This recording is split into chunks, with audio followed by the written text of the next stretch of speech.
I remember when they first started talking about the things lurking on the shores of Lake Pontchartrain, how the local fishermen would tell stories of hideous monstrosities crawling out of the water at night, slithering across the land like grotesque serpents before disappearing back into the depths once again. But we all laughed them off as drunken tales spun by men whose brains had been addled by years of living on the fringe of society. We never thought those stories might actually hold some truth. It wasn't until after Hurricane Katrina hit that anyone began taking the idea seriously. When the storm waters finally receded and the wreckage was cleared away, the stories began circulating among the remaining inhabitants of the lower Ninth Ward. At first, they were little more than whispers passed between neighbors during midnight power blackouts, or in dimly lit bars where cash-strapped bartenders turned a blind eye to patrons flouting the new alcohol ban. They talked about shadowy figures that appeared from nowhere, dragging themselves through the rubble, leaving gnawed carcasses behind. No one knew if these creatures, dubbed night crawlers, were spawned by the miasmic soup left over from the flooding or simply released from whatever hell existed beneath our feet. What was clear was that nobody wanted to encounter them alone. As a reporter covering the disaster zone for one of the few newspapers still publishing post-Katrina, I initially dismissed the reports as wild rumor. Surely, I reasoned, there must have been some kind of animal migration pattern responsible for this uptick in unusual attacks. Maybe even a rogue pack of wolves gone feral in their hunt for sustenance. Whatever the cause, however, my editor was insistent on me investigating further. Soon I found myself wandering the maze of abandoned homes and empty lots that made up so much of the area, seeking out witnesses willing to share what they knew. And what they told me sent chills down my spine. They spoke of seeing creatures move silently between the trees, their eyes gleaming in the moonlight. Some claimed they heard tunneling sounds coming from within walls, or felt hairy arms brush against their faces as they slept. Others swore they saw night crawlers scamper along canals where they used to fish, leaving bloody trails behind in the shallow water. Most, though, refused to speak openly about their experiences. Instead, they shared terrified glances or muttered excuses about needing to leave immediately. There seemed little point in pressing those individuals for details, since fear had already driven them to edge of panic. Instead, I focused on tracking down those unafraid to discuss whatever they encountered in detail, and discovered far more than I ever imagined possible. One man named Joe described his first-hand observation while walking home late one night from visiting friends miles away. He explained how he noticed something large moving just beyond the street lamp illumination as he approached his own block. Thinking nothing of it, he continued to walk until the creature stepped fully onto the sidewalk ahead. Only then did Joe see its true shape, half man, half crab, with twisted tentacles protruding from the shell that covered its upper body. It watched him pass by without incident, yet he could sense some intelligence hiding behind those flat, lifeless eyes. Even now, months later, Joe maintained the thing was waiting for its next victim, watching every move made by humans within its territory. From what others whispered, the same went for dozens of other creatures dwelling both above and below ground throughout the entire city. but especially here in the lower Ninth Ward. The most frightening part of hearing their descriptions involved the total lack of mercy displayed whenever these night crawlers attacked. Men and women alike ended up torn apart or eaten alive. Children weren't immune either.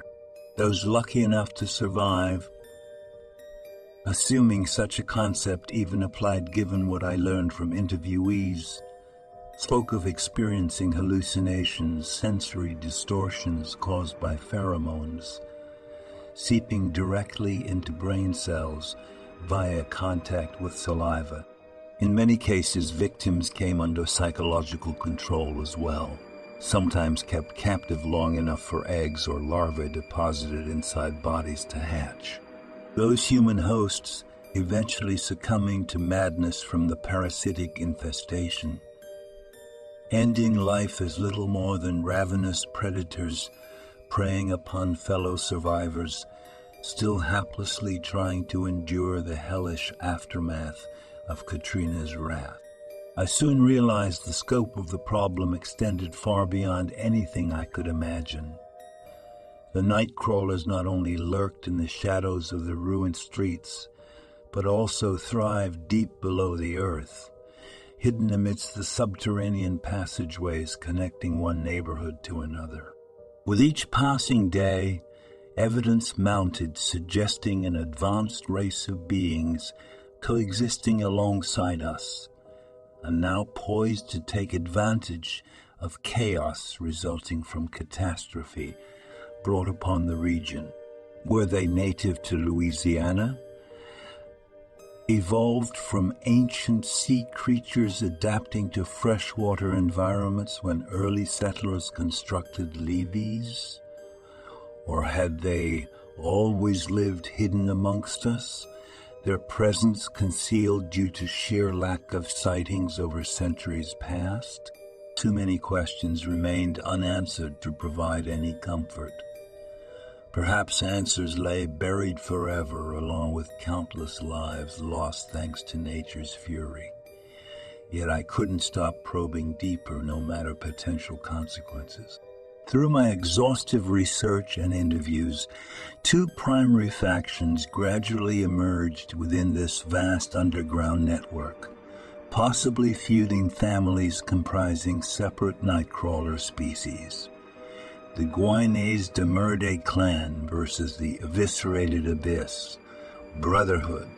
Both groups exhibited distinct physical characteristics, with varying degrees of humanoid appearance, differing levels of intelligence, diverse hunting techniques employed.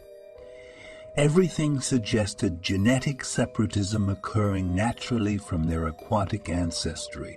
How long had they dwelled quietly unknown beneath New Orleans, building civilizations in the relative safety of darkness? Who could say? All that mattered was recognizing their existence came at great cost should war break out again following generations of peace. Further discoveries led me to believe some residents still resided within sections of the labyrinth, having retreated underground to escape rising floodwaters when Katrina struck. My instincts telling me locating these people might prove difficult, time running short given the escalating situation involving powerful tunnelers known collectively as the Cavern Clans. Each family represented unique tribes determined to protect their respective colonies, viciously defending secrets surrounding vast treasures hoarded amidst crumbling tomb structures lining narrow corridors leading directly into old churches and historic burial sites. Not exactly surprising that certain areas forbidden to outsiders served as breeding grounds for these mysterious races sharing common bloodlines, with marauding entities lurking topside. Uncovering facts proving the connections existing between surface dwellers and subterranea proved challenging, as any attempt at mapping would reveal nothing except arbitrary markings symbolizing entry points to the realm, a place guarded jealously from prying eyes. My relentless pursuit yielded startling developments. Two separate sources revealed entire battles fought not far from downtown Nola, within districts ravaged by Hurricane Rita soon afterwards. Grisly battlefields hosting savage confrontations where various combatants met in pitched skirmishes using primitive weapons fashioned from junkyard scraps and stolen firearms. Stories related to me carried equal parts sorrow and horror, accounts describing carnage wrought by enigmatic antagonists capable of regenerative abilities matched by formidable strength despite malformed features. These adversaries were believed members of an elusive Third Night Crawler faction going by the name La Vipère Impériale. Their presence indicated alarming expansion, a growing threat demanding attention should authorities learn of their existence. Members of this sinister collective sought complete domination, prepared to slaughter whomever stood in way, regardless of alliances established previously between competing forces. Ultimately, success depended heavily upon neutralization strategies implemented to halt spread of deadly disease, causing mass extinction amongst these subsurface entities. What followed as part of my investigation only added fuel to fires burning brightly enough to consume us all. During exploration, I chanced upon unidentifiable remains, clustered together as if gathered in communal ritual. Remains exhumed from nearby soil hinted toward possible solution regarding origins of so-called night crawlers. A discovery best shared directly with local police chief, rather than risk being accused of fabricating fantasy narratives meant to garner media interest. Unfortunately, meeting arranged to disclose findings resulted in immediate termination. Fate conspired to deny closure on topic. For now, one cannot help wondering what comes next should knowledge gained go public. After all, who wants to live knowing creatures far worse exist, waiting just beyond understanding of rational world, patiently preparing for eventuality, allowing rain resumption once more? I am determined to continue searching for the truth, no matter how dangerous or seem unwelcome intruder down here. He growled in a language I did not understand. You bring strife and death wherever you tread. His body appeared almost human, but there was something off about him. Something off about him. Something off about him. Something otherworldly. He was larger than most humans, standing nearly 7 feet tall, with broad shoulders and muscular arms. His skin was mottled green and brown, and his eyes glowed like phosphorescent jellyfish. As he spoke, his voice echoed through the cavern, bouncing off the walls and creating an eerie effect. "Who are you?" I asked cautiously, careful not to antagonize him further. The creature paused, considering me for a moment before answering in broken English. "I am called Zaham, son of Zathram. I rule these depths, these forgotten places beneath your city, and you have entered without invitation." For several seconds, we simply looked at each other in silence. The atmosphere felt thick with tension, as though anything could happen. Then slowly, I reached into my coat pocket and produced my ID badge, holding it up for Jam to see. "I mean no harm," I said carefully. I'm merely conducting research about the night crawlers reported by those affected by Katrina. Zotham snorted derisively, casting doubtful glances around the chamber. Finally, after studying my credentials closer, he grunted in surprise. Ah, you seek the Noken. They live deeper still, but do not dare approach them lightly. You carry no offerings to appease their hunger. He gestured dismissively towards me, ending our conversation, but not before delivering a warning shot across the bow of my investigational vessel. And with that, he vanished back into the shadows, leaving me alone with the strange symbols etched on the wall. Despite feeling uneasy, I knew then that my journey into the subterranean world had only begun, and that much was yet to come.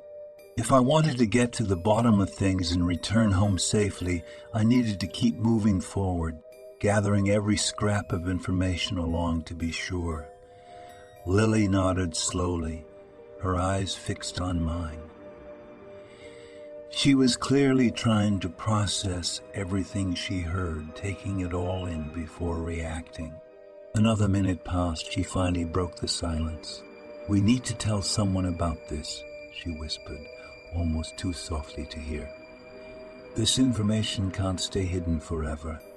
I agreed completely. It wasn't right to think people might already know some of this, perhaps even intentionally hiding. In fact, they knew about certain species living among us. Lives lost, families torn apart, countless victims of misfortune falling prey to the violence fostered by such groups.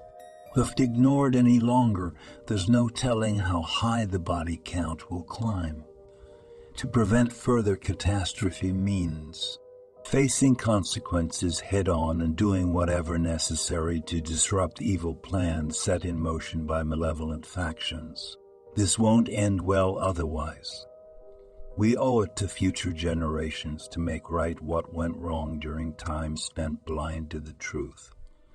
Only then will New Orleans thrive again instead of becoming just another tragic footnote in American history. Until then, let's hope that someday, sooner rather than later, a new hero will rise from the murky waters of Lake Pontchartrain. Perhaps one day another young woman named Lily Chen or Jack Donahue will take up this quest, resolute in spirit and armed with better luck when seeking out answers involving secrets concealed in plain sight. May this mysterious figure fare better than those who came before, finding solace as they explore dark corners few others dare to enter, while asking difficult questions nobody else seems willing to pose. Maybe someday, under different circumstances, peace will return to this troubled land, and stories detailing adventures undertaken against impossible odds will become mere tales told round campfires by excited voices eager to share lessons learned throughout long years lived. For now, I remain ever vigilant, watching over New Orleans and its inhabitants until the day arrives signaling change is near. For just $3 a month, you can have your name featured in my YouTube videos and descriptions. Not only will you be supporting my channel, but you'll also be immortalized in the credits of my content. If you're looking for something a bit more personalized, consider becoming a $25 a month patron. I'll voice your stories and bring them to life on my channel. Create a special drawing just for you, or even write a unique story tailored to your interests. So don't hesitate. Join my patron community today and help me keep the spooky stories coming. And remember, together we can save each other from the YouTube algorithm. Thank you for your support.